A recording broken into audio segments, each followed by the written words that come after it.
for allowing me to speak on the demands for grants 2022-23 in road transport and highways.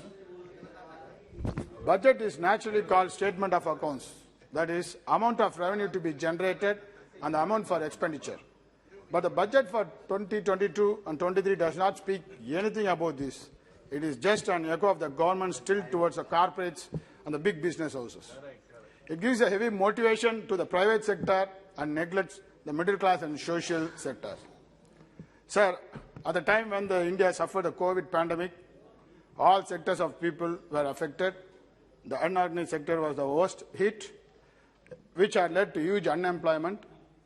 And Reserve Bank of India announced a moratorium on loan and payments in 2020, and the Union government's Atmanirbhar Bharat program was talked about, but there was hardly any follow-through in 2021 and 2022, even now.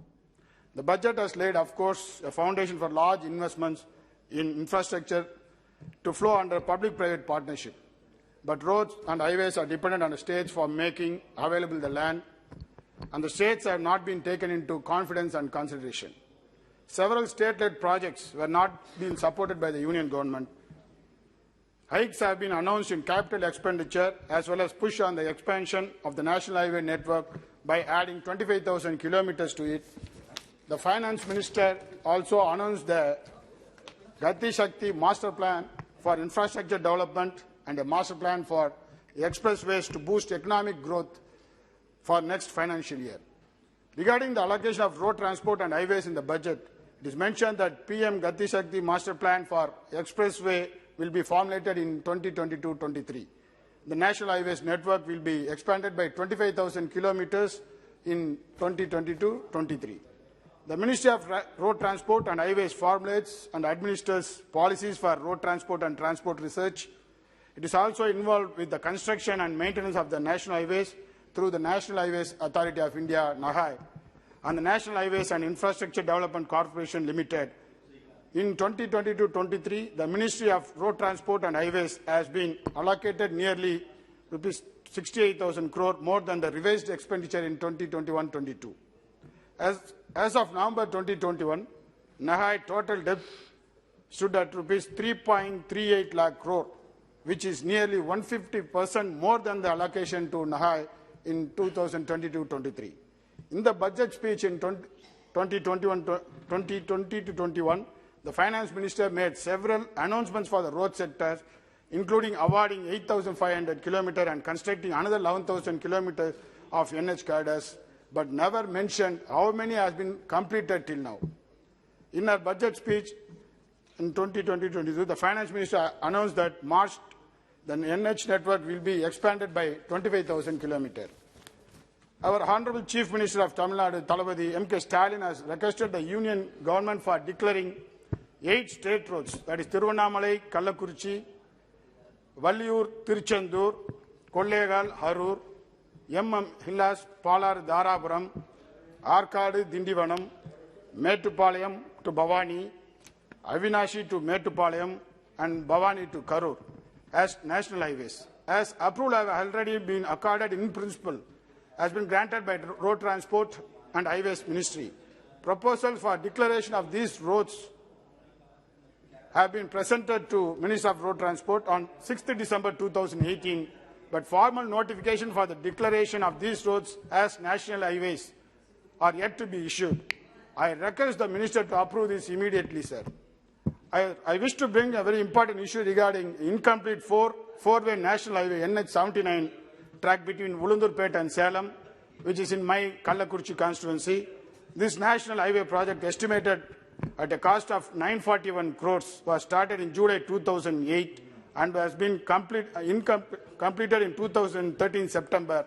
The work is incomplete for 8 bypass roads at congested towns like Athur, Vazhapadi, Tyagaduruvam, Yelavanasur.